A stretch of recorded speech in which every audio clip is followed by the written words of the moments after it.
श्री गणेशाय नमः. श्री शिवलीलामृत कथासार कथा 7वी. या अगोदर आपण 6 कथा पाहिलेल्या आहेत. आज आपण 7वी कथा पाहणार आहोत. तर आपण पाहूया. हे विश्व व्यापून उरलेल्या विश्वनाथा, तुझी लीला अगाध आहे. मंदस्मित करत हे शंकरा, तू 6व्या अध्यायात सीमंतिनीचे चरित्र सांगितलेस. श्रीधर कवीचे निमित्त पुढे करून तूच आपले गुणवर्णन केलेस. व्यास रूपाने सुतास मूर्त स्वरूप दिलेस आणि आपल्या कथा त्यांच्या मुखाने सांगितल्यास. आता आणखी एक कथा ऐकावी. विदर्भ देशांत वेदमित्र नावाचा एक ब्राह्मण राहत होता. त्याच्या मित्राचे नाव होते सारस्वत.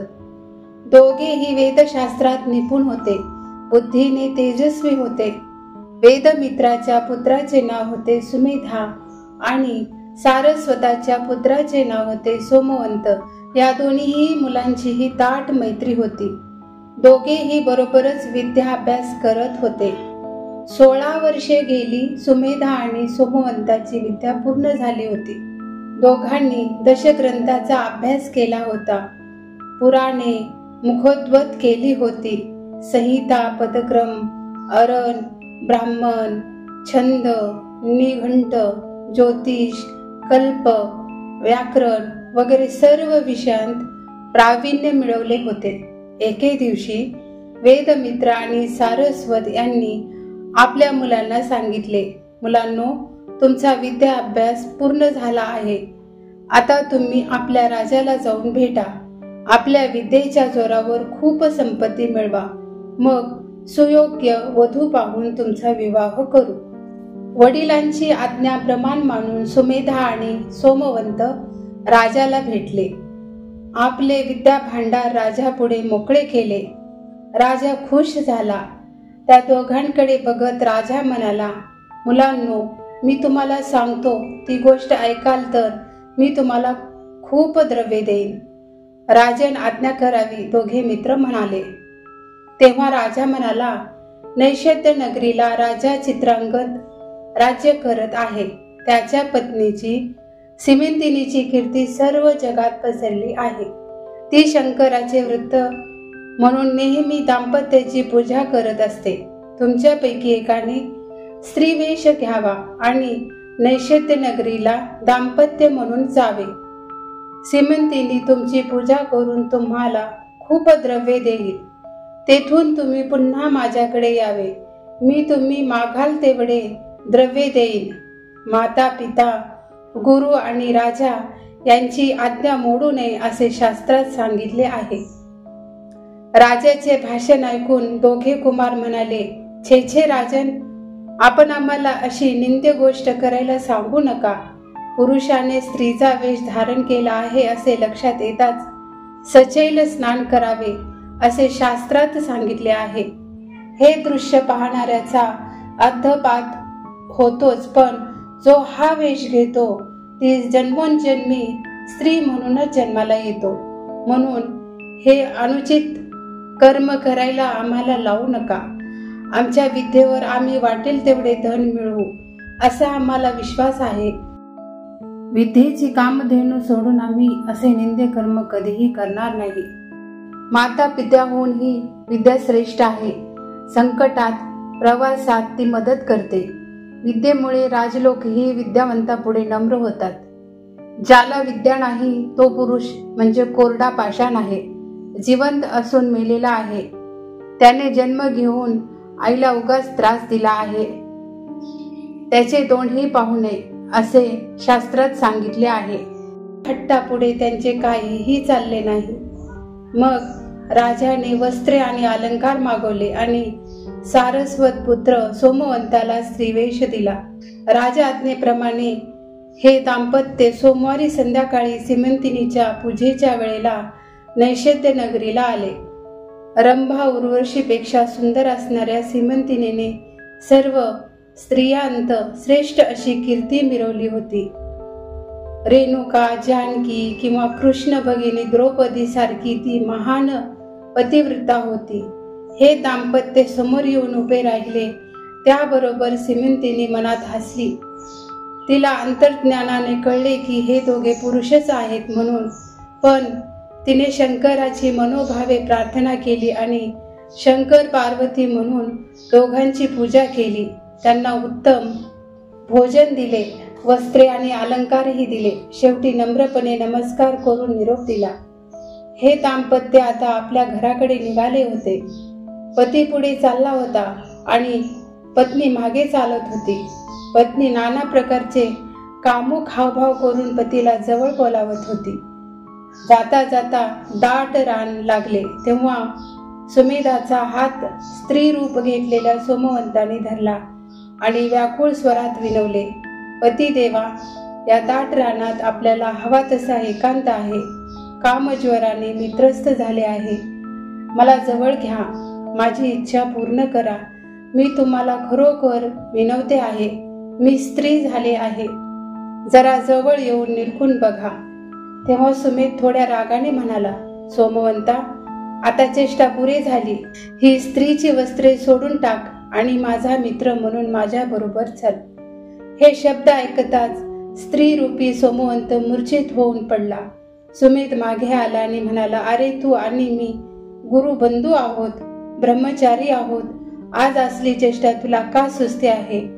तेव्हा सोमवंत म्हणाला, अरे मी आता पुरुष राहिलो नाही. मला खरोखरच स्त्रीरूप प्राप्त झाले आहे. कामजोराने मी तप्त झाले आहे. मला शांत कर. सुमेधा आश्चर्याने सोमवंताकडे पाहत होता. सोमवंताने त्याला दाट अरण्यात नेले. तेथे मोठे मोठे वृक्ष आकाशाला भिडले होते. खाली पानाची शय्या आपोआप तयार झाली होती. साल, तमाल, देवदार, आंबे, कदंब इत्यादी वृक्षांनी दाट छाया धरली होती. सोमवंताने सुमेधाचा हात धरला व म्हटले, हे माझे कमंडलू सारखे मोठे स्तन बघ. माझ्या सुकुमार अंगावर हात फिरवून बघ. तू माझा पती आहेस व मी तुझी पत्नी आहे. आता माझा स्वीकार कर. असे म्हणून सोमवंताने बळेच सुमेधाचे चुंबन घेतले. त्याच्या गळ्यात आपले नाजूक हात घातले. परंतु सुमेधाने ते झिडकारून म्हटले, मला हे पटत नाही. आपण दोघे गुरुबंधू आहोत. एवढी विद्या आपण मिळवली ती तू विसरलास का? मला नसत्या मोहात पाडू नको. असे म्हणून सुमेधा सरळ चालू लागला. नाईलाज होऊन स्त्री बनलेला सोमवंतही त्याच्या मागून निघाला.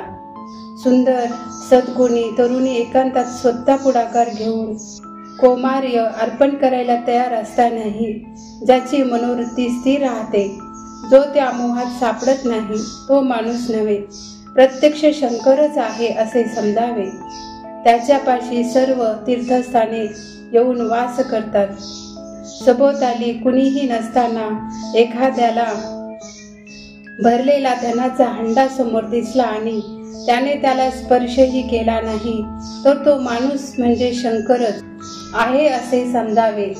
चांगले काम करणारा, सत्यवचनी, सर्व विद्यांत पारंगत असलेला माणूस जर अहंकारी नसेल, गर्विष्ठ नसेल, तर तो माणूस म्हणजे शंकरच आहे असे समजावे.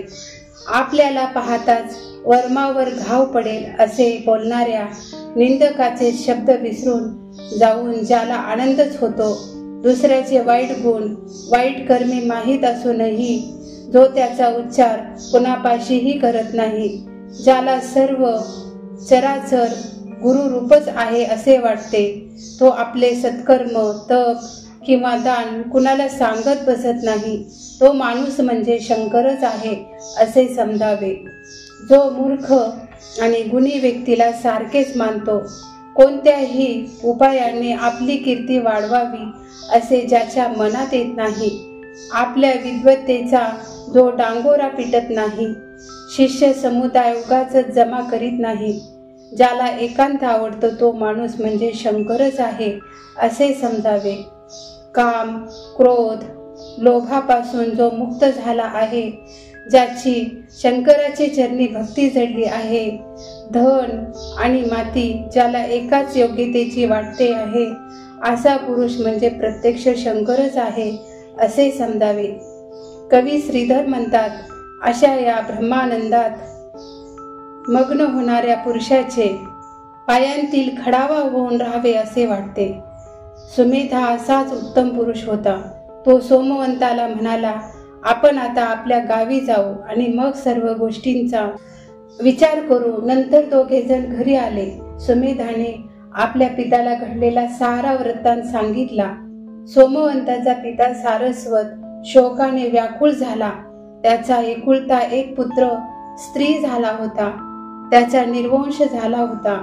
मोठमोठ्याने रडत शोक करत सारस्वत ब्राह्मण राजाजवळ आला व म्हणाला, हे दुष्ट राजा, हे तू काय केलेस?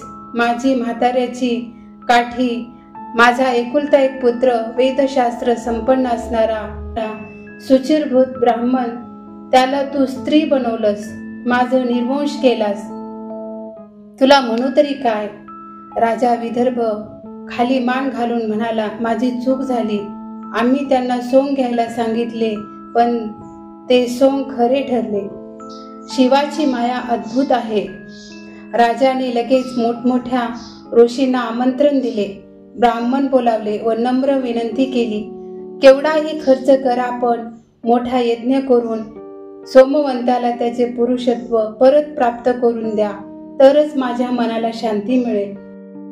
ब्राह्मण म्हणाले, राजा, ही ईश्वराची करणी आहे. आमच्या हातून त्यात बदल होणे शक्य नाही. मग राजाने देवीची आराधना सुरू केली. कडक व्रत धरले. महायाग सुरू केले. 7 दिवस राजाने कडक उपोषण केले. शेवटी देवी प्रसन्न झाली व राजाला म्हणाली, मी प्रसन्न आहे, वर माग. तेव्हा तो विदर्भ राजा म्हणाला, देवी, या सोमवंत ब्राह्मणाला स्त्री रूप प्राप्त झाले आहे, तरी तू याला पहिल्यासारखा पुरुष कर. देवी म्हणाली, राजा, मला ते करता येणार नाही. सिमेंतिनी निस्सीम पवित्र आहे, शंकराची परमभक्त आहे. तिने केलेला बदल मला पुन्हा बदलता येणार नाही. कुणालाच सोमवंताला पुन्हा पुरुष रूप देता येणार नाही. तेव्हा तू असे कर, या सोमवंत रूपी स्त्रीचे सुमेधाबरोबर खरोखरच लग्न लावून दे. या सारस्वत कुमाराला वेदशास्त्र संपन्न असा सुंदर पुत्र होईल. एवढे बोलून देवी गुप्त झाली. राजाने सुमेधा व सोमवंताचा विवाह लावला. धन्य ती सिमंतिनी. तिचे कर्तृत्व प्रत्यक्ष पार्वतीलाही मान्य करावे लागले. पार्वतीलाही त्यात कोणताही बदल करता आला नाही. नंतर व्यासमुनींनी दुसरी गोष्ट सांगायला सुरुवात केली. अवंती नगरात एक ब्राह्मण राहत होता. तो अतिशय कामी पुरुष होता. त्याच नगरात पिंगला नावाची एक वेश्या राहत असे. तिच्याकडे हा नेहमी पडलेला असे. पिंगला वेशे करता त्याने आपले आईबाप सोडले होते. आपले ब्राह्मणाचे कर्तव्य सोडले होते. आपल्या धर्मपत्नीकडे त्याचे लक्षच नव्हते. तो सदोदित पिंगला वेशेच्या दारात पडलेला असे. दारू पीत असे, मांसाहार करत असे आणि वैपकीय सुखात बुडलेला असे. एकदा जगाचा उद्धार करण्यासाठी पृथ्वी तलावर फिरत असलेले ऋषभ नावाचे योगी पुरुष अकस्मात पिंगलेच्या घरी आले. तो शिवयोगी समोर बघताच मदन ब्राह्मण आणि पिंगला वेशा दोघेही त्याच्याकडे धावली व त्या योग्याचे त्यांनी षोडोपचारे पूजन केले. उत्तम अन्न तयार करून योग्याला जेवायला घातले. अनेक वस्त्रे आणि दागिने दान केले. नंतर मऊ मऊ शय्या तयार करून त्यावर शिवयोग्याला निझवले आणि दोघे जण त्याचे पाय चेपू लागले. एक दिवस राहून तो शिवयोगी निघून गेला. आपल्याला प्रत्यक्ष शंकरच दर्शन देऊन गेले असे त्या दोघांना वाटत होते. काही वर्ष उलटली. कालांतराने मदन ब्राह्मण आणि पिंगला वेशा मरण पावली. त्या दोघांच्या हातून अनेक पापे घडली होती.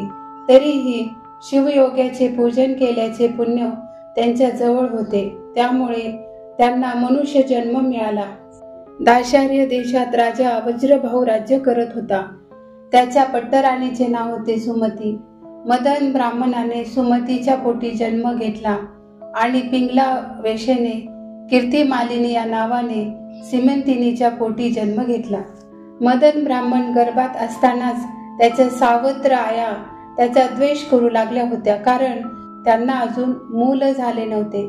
पट्टराणी सुमतीला जर पुत्र झाला तर ती राजाची फार लाडकी होईल आणि राजा आपल्याकडे दुर्लक्ष करील असे वाटून त्यांनी सुमतीच्या अन्नात विष मिसळून तिला खायला दिले. सवतीची इच्छा होती सुमती राणी मरून जावी, पण त्या विषाने ती प्रसूत झाली आणि त्या विषाचा परिणाम म्हणून मायलेकराच्या अंगावर फोड उठले. त्यातून रक्त आणि पू वाहू लागला. राजाने देशोदेशीचे वैद्य आणून औषधे दिली, पण काही फरक पडेना. छोटा बाळ दुःखाने सारखा रडत असे आणि ह्या वेदना सहन करण्यापेक्षा मृत्यू यावा असे राणी सुमतीला वाटत होते. बाळ सारखे रडायचे, त्यामुळे राजालाही स्वस्थ झोप लागत नव्हती. शेवटी तो राणीला आणि मुलाला कंटाळला.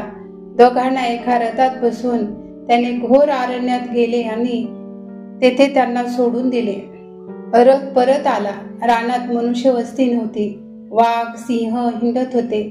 बाळाला कडेवर घेऊन राणी सुमती वेड्यासारखी इकडे तिकडे भटकत होती.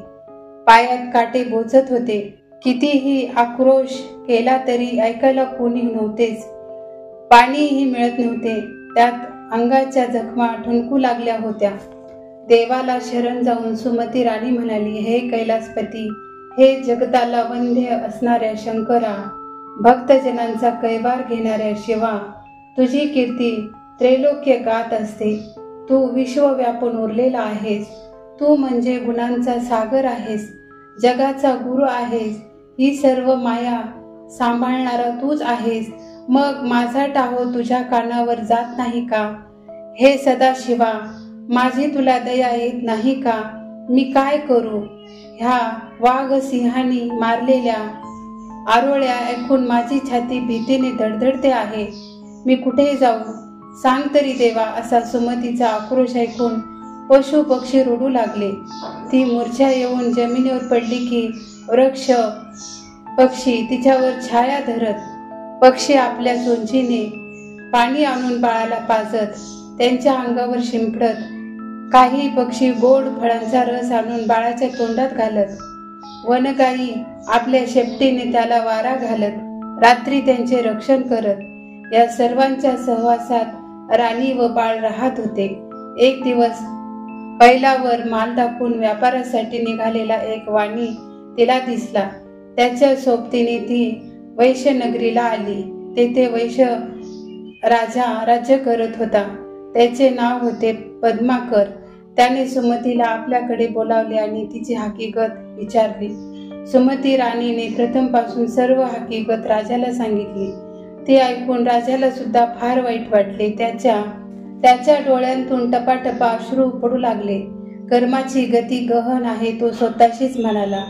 वज्रभाऊ सारख्या बलाढ्य राजाची पट्टराणी अनाथासारखी वनात पडली आणि दीन होऊन माझ्याकडे आश्रयाला आली. याला कर्मगती म्हणायचे नाही तर दुसरे काय म्हणणार? राजाने सुमतीला आपली धर्मकन्या मानले आणि आपल्या राजवाड्या शेजारीच तिला राहायला जागा दिली. त्यानेही अनेक वैद्य आणून उपचार केला, पण ते फोड बरे झालेच नाहीत. बिचारा राजपुत्र रात्रंदिवस तळमळत होता. शेवटी त्या व्याधीने राजपुत्राचा प्राण घेतला. सुमती राणी मोठमोठ्याने रडू लागली. माझे रत्न गेले म्हणून शोक करू लागली. शेजारी तिच्या भोवती जमा झाले. राजा पद्माकरही आला. सर्वजण तिची समजूत घालत होते, पण ती रडतच होती. तेवढ्यात एक शिवयोगी तेथे आला. भुकेने प्राण कासावीस झाले असता खिरीचा समुद्र पुढे दिसावा किंवा दुर्बलाचे घर शोधत चिंतामणी स्वतः पुढे यावा असे सर्वांना वाटले. राजा पद्माकर पुढे झाला. नंतर सुंदर आसनावर त्याला बसवून मनोभावे पूजा केली. सुमतीची हकीकत शिवयोग्याने ऐकली आणि तिला गंभीरपणे विचारले, हे मुली, शोक आवर. तू उगाच का रडते आहेस? त्याचा व तुझा संबंध संपला. तो निघून गेला. तुझे पूर्वजन्माचे पुत्र, पती, जन्मदाता, पिता कुठे आहे तुला माहिती आहे का?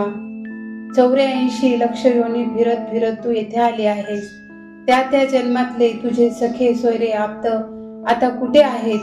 ते कुठून आले होते, आता कुठे गेले आहेत? मला सांग बरे, अशाच तऱ्हेने तू आणखी जन्म घेशील, पण तू कुणासाठी शोक करते आहेस? ज्या ज्या योनीत जन्म घ्यावा त्या ठिकाणचा कुळाचा अभिमान धरून प्राणी नाचतात, पण आपण कोठून उत्पन्न झालो असा प्रश्न ते स्वतःला कधी विचारत नाही. हा पुत्र तू कोठून आणलास आणि मृत्यू होऊन तो आता कुठे गेला आहे? तू आणि हे जन्मलेले सर्व लोक मृत्यूनंतर कुठे जाणार आहेत? कोणत्या योनीत जन्म घेणार आहेत हे तुला माहिती आहे का? आत्मरूपी शिव हा फक्त शाश्वत आहे आणि हे शरीर क्षणभंगूर आहे, नाशवंत आहे. हे शरीर नष्ट झाले म्हणून तू शोक करतेस, हे बरोबर आहे का? स्वतःच्या मनालाच विचारून मला सांग. आत्मा अविनाशी आहे, तो कुणाचा भाऊ नाही किंवा कुणाचा पुत्र नाही. ज्या शरीराकरता तू शोक करते आहेस ते तर तुझ्या पुढेच पडलं आहे, मग शोक कशाचा? जळात अनेक लाटा उसळतात, फुटतात आणि नष्ट पावतात. त्याचप्रमाणे हे जीवन म्हणजे मृगजळ आहे. ते सत्य कसे होईल? चित्रातल्या वृक्षाखाली छायेसाठी कोणी बसला आहे का? चित्रातल्या अग्नीने कुणाचे घर जाळले आहे का? चित्रातल्या नदीत कोणी वाहून गेला आहे का? मला सांग बरे. वंध्या स्त्रीच्या पुत्राने द्रव्य आणून भीष्मांची कन्या मारुतीला अर्पण करून गंधर्व नगरातले वराड आणून कुणी लग्न लावले आहे का? वाऱ्याचा मंडप शिवून वायूचा दोर करून त्याने घट्ट बांधून दिशांच्या भांड्यात आकाशाची फुले कोणी भरली आहेत का? कासवांच्या दुधाचे तूप करून त्या तुपात मृगजळातले मासे मशाली बुडवतात आणि पायात चाळ बांधून नाचतात. तो नाच जन्मांध मोठ्या आनंदाने पाहतात. असे कधी झाले आहे का? चित्रातले चोर चोरी करून कुंडले आणतात. हे जितके सत्य आहे तेवढाच हा प्रपंच सत्य आहे. म्हणजे हा प्रपंच म्हणजे माया आहे, सर्व खोटे आहे. मग जे मुळातच खोटे आहे त्याचा शोक कशासाठी करायचा? हे शरीर म्हणजे रोगाचे भांडार आहे, कृमी कीटकांचे माहेर आहे, केशरूपी वृक्षांचे जंगल येथे माजलेले आहे. शरीर म्हणजे पापाचा समुद्र आहे किंवा भ्रांतीचे आकाश आहे. मूत्र, घाण, मांस, रक्त यांनी अस्थिची मोळी लिंपली आहे. भोवतालून कातडी लावून मोठ बांधली आहे. मातेचा विठाळ आणि पित्याचे रेत यापासून हे शरीर निर्माण झाले आहे. हे मूळचेच अपवित्र आहे, असत्य आहे. हे अपवित्र शरीर गोमूत्राने म्हणजे एका पशुच्या मूत्राने शुद्ध होते. वस्त्राने सर्व केस कापले तरी ते शुद्ध कसे होणार? शंकराला जे प्राणी शरण जात नाहीत ते असेच जन्ममृत्यूचे फेरे घेत फिरत राहतात. त्यांना मुक्ती मिळत नाही. हे सुमती, तुझे मागील जन्मातले पती कोठे आहेत? मला सांग बरे. या सर्व मायेचा खेळ आहे, तेव्हा सावध हो. हे शरीररूपी घर त्रिगुणाचे 5 वासे आणून बांधले आहेत. याला केव्हा अग्नी लागेल सांगता येत नाही. हे शरीररूपी वस्त्र केव्हा जीर्ण होईल आणि त्याचा ऋणानुबंध केव्हा संपेल हे कळत नाही. मृगजळ आणि स्वप्नातले राज्य जसे खोटे असते तसे हे शरीर खोटे आहे. पण सर्व पापी लोक धन, धान्य आणि पुत्र यांचीच इच्छा करत असतात. खरे म्हणजे गंगेत 2 लाकडे एकत्र येतात, थोडा वेळ एकत्र राहतात आणि पुन्हा 2 दिशांनी निघून जातात. तसाच हा संसार आहे. स्त्री पुरुष थोड्या वेळाकरता एकमेकांच्या जवळ येतात आणि संसार करतात. वृक्षावर कितीतरी पक्षी येतात, काही बसतात, काही दुसऱ्या झाडावर उडून जातात. आपली मुले म्हणजे असे पक्षी आहेत. एखादा प्रवासी उन्हातून श्रमून आला की वृक्षाच्या छायेत बसतो. ऊन संपले की उठून पुढे चालू लागतो. भाऊ आणि नातेवाईक हे त्या प्रांतस्थाप्रमाणे असतात. मायेच्या प्रपंच वृक्षावर जीव आणि शिव हे 2 पक्षी बसलेले असतात. शिव हा पक्षी नेहमी सावध असतो. जीव पक्षी मात्र विषयरूपी फळे पाहताच भुलून जातो, स्वतःलाही विसरून जातो आणि जन्म मरणाचे फेरे गुंफत राहतो. एखादाच पुण्यवान सद्गुरूला शरण जातो आणि शिवपक्षी होऊन शंकराची मनोभावे भक्ती करतो आणि तरून जातो. शिव योग्याकडून असे निरूपण ऐकल्यावर भारावलेली सुमती उठली आणि तिने योग्याचे पाय धरले. मग गहिवरलेल्या आवाजात म्हणाली, तू म्हणजे साक्षात शंकरच आहेस. तुझे ज्ञान अगाध आहे.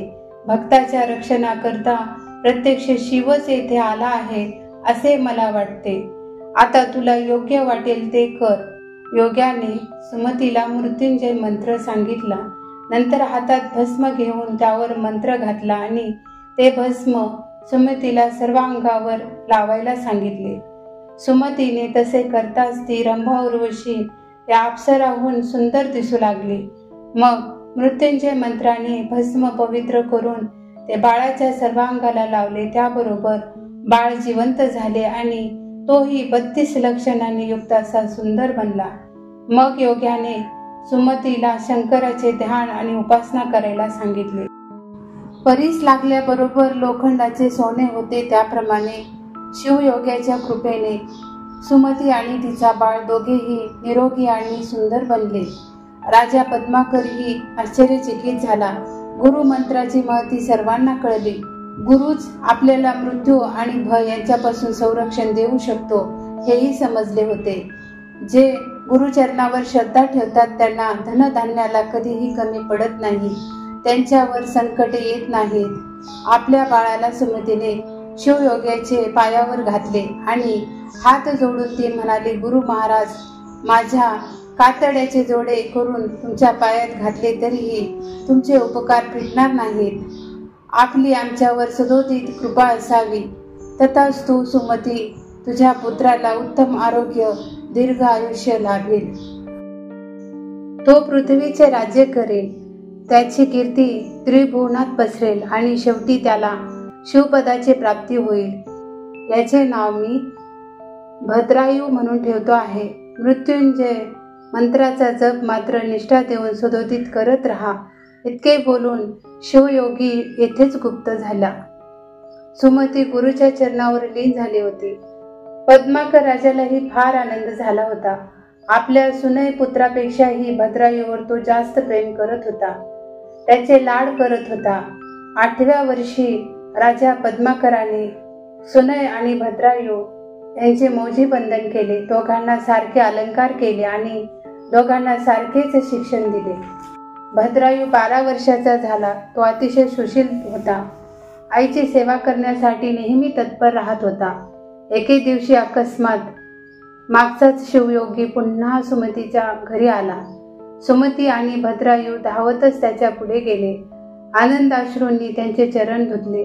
केसरूपी वस्त्राने ते पुसले. स्नेहाचा सुगंध लावला. गुरुला प्रदक्षिणा घातल्या. षोडोपचारे पूजा केली. फार मोठा सोहळा केला. सुमती म्हणाली, गुरु महाराज, तुमच्यामुळे मी पुत्रवती म्हणून मानाने जगते आहे. शिवयोग्याने भद्रायूला नीतिशास्त्र शिकवले. श्रुती स्मृती पुराणात जसे सांगितले आहे तसेच नीतीने वाग. माता पिता आणि गुरु यांच्यावर पूर्ण श्रद्धा ठेव. गाय ब्राह्मण आणि प्रजा यांचे मुलाप्रमाणे पालन कर. प्राणी मात्रात शंकरच भरला आहे याची आठवण ठेव. स्वधर्माने नेहमी वाग. वर्णाश्रमाचे पालन कर. पूर्ण विचार केल्याशिवाय कोणतीही गोष्ट करू नको. शब्द दुसऱ्या कुणाला लागणार नाहीत याचा विचार करूनच बोल. शत्रू कोण आणि मित्र कोण, आपली प्राप्ती किती आहे आणि खर्च किती आहे याचा विचार करूनच वागत जा. आपली शक्ती किती आहे, आपले सेवक कसे आहेत, त्यांच्यामुळे आपल्याला यश मिळाले आहे का अपयश याच्यावर नीट ध्यान ठेव. अतिथी देव, मित्र, स्वामी, वेद, अग्निहोत्र, पशु, शेती, धन आणि विद्या या सर्वांकडे जातीने सारखे लक्ष ठेवत जा. लहान मूल, पत्नी, शत्रू, सेवक, रोग आणि कौटुंबिक गोष्टी याकडे जर नीट लक्ष दिले नाही तर फार मोठी हानी होते हे लक्षात ठेव. ज्ञानी लोक ज्या मार्गाने जातात त्या मार्गानेच जात जा. आई वडील आणि योगी पुरुषाची कधीही निंदा करू नको. वैश्वदेव करण्याच्या वेळी एखादा अतिथी दारात आला तर त्याला त्याची जात पात न विचारता अन्नदान कर. शंकरासाठी म्हणून सर्वांनाच अन्न वस्त्राचे दान करत राहा. दुसऱ्याला कधी त्रास देऊ नको. गो ब्राह्मणाचे रक्षण कर. निंदा आणि वाद विवाद सोडून दे. भगवान शंकराचे सदोदित स्मरण करत राहा. तसे केले तर मौन पाळल्यासारखे होते हे लक्षात असू दे. ज्याप्रमाणे वमनाकडे पाहून आपण तोंड फिरवतो त्याप्रमाणे दुसऱ्याचे धन आणि दुसऱ्याची स्त्री पाहून तुला वाटू दे. नेहमी सागर संगीत शिवपूजा करत जा. शास्त्र पुराणे ऐकत जा. स्नान, होम, जप, अभ्यास, पंचयज्ञ, गाय, ब्राह्मण यांची सेवा, शिवगुणांचे श्रवण, मनन, चिंतन या ठिकाणी कधीही आळस करू नकोस. आपल्या पत्नीसह वैषयिक सुखाचा उपभोग घे, पण परस्त्रीकडे पाहूही नकोस. शत्रूला शिक्षा कर, पण साधू संतांच्या ठिकाणी नम्रपणा ठेव. संसारात मत्सर हा फार मोठा शत्रू आहे, म्हणून तू कोणाचा हेवा करू नकोस, मत्सर करू नकोस. दुर्जनांना तुझी शक्ती दाखव, पण सज्जनांना नमस्कार कर. अहंकाराने सर्व पृथ्वीवरची राज्य जिंकून घे आणि निरअहंकाराने ब्राह्मणांना आपलेसे कर. वाचा नेहमी शिवस्मरणात दंग असू दे. दान करण्याने हाताचे सार्थक होऊ दे. यात्रा करण्यासाठी किंवा देवदर्शनाला जाण्यासाठी चालून जाण्याचे सार्थक होऊ दे. शिवध्यानासाठी रोज बसत जा. संतांना आलिंगन देऊन त्वचा पवित्र होऊ दे. पुराणे ऐकून कान पवित्र होऊ देत. शिवाचे रूप पाहताना नेत्रांचे सार्थक होऊ दे.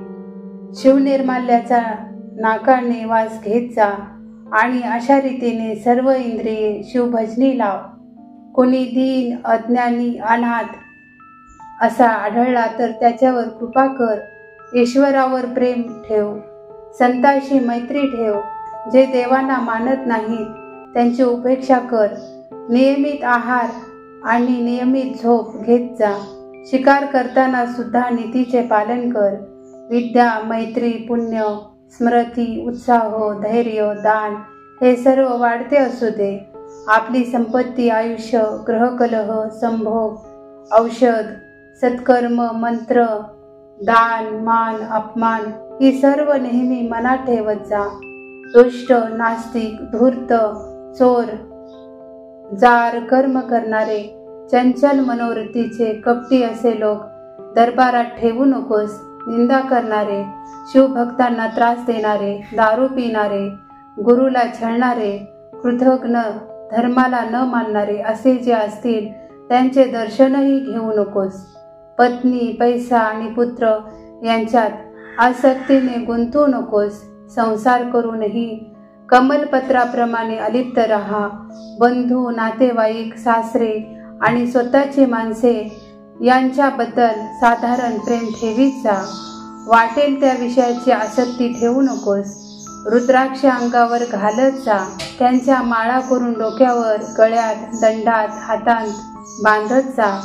प्राण गेला तरी शिवाची पूजा सोडू नकोस. असा उपदेश करून शिवकवच अंगाभोवती कसे वेष्टून घ्यावे याचे ज्ञान शिवयोग्याने भद्रायूला दिले. अंगाला भस्म लावले म्हणजे रणांगणात शस्त्राची भीती राहणार नाही असे सांगितले. मृत्यूपासून मृत्युंजय मंत्र रक्षण करतो. या मार्गात विघ्न आणणाऱ्यांचा वध करावा. सोमवार व्रत, शिवरात्र व्रत आणि प्रदोष व्रत यांचे विधियुक्त आचरण करावे. शंकराचे आणि विष्णूचे कीर्तन मनापासून ऐकावे. ग्रहणात भोजन करू नये. व्यतिपात, वेधृती, संक्रमण, महापर्व, कुयोग आणि श्राद्ध दिनी या दिवशी वैषयिक सुख घेऊ नये. सत्पात्री दान दिले म्हणजे आयुष्य वाढते, पण जर अपात्री दान केले तर दारिद्र्य येते असे शास्त्र वचन आहे. तेव्हा तेही लक्षात असू दे. वेदशास्त्र आणि पुराण गुरुमुखाने किंवा ब्राह्मणाच्या मुखाने ऐकावे. दान दिल्याने फार पुण्य मिळते. जो पूजेला पात्र नाही त्याची पूजा केली तर पूज्य व्यक्तीचा अपमान होतो. त्यामुळे दुष्काळ, भय आणि मरण अशा आपत्ती ओढवतात. खोल डोहात उडी टाकणे, श्रेष्ठ पुरुषाबरोबर वैर धरणे, बलवानाबरोबर स्पर्धा करणे म्हणजे अनर्थाला आमंत्रण दिल्यासारखे होते. कडी आणि अंगठ्या घालून हात शोभत नाहीत तर तो दानाने शोभतो. कुंडले घालून कान शोभत नाहीत तर ते शिवकुण श्रवण करण्याने शोभतात. हे ध्यानात असू दे. ज्याचे बोलणे गोड आहे, ज्याची पत्नी सुरेख आहे, पतिव्रता आहे, तो श्रीमंत आहे पण उदार आहे, त्याचे जीवित धन्य आहे. हो किंवा नाही हे सत्य सांगण्याचे व्रत घेतलेले असावे. विद्येसाठी सदोदित दान देत असावे. विपत्ती येईल त्यावेळी धैर्य धरावे. वादविवादात बोलून यशस्वी व्हावे. युद्धात पराक्रम करावा. याचकांना कधीही विनमुख पाठवू नये. ब्राह्मण मित्र आणि पुत्र यांच्यासह जेवण घेणे म्हणजे उत्तम भोजन झाले असे समजावे.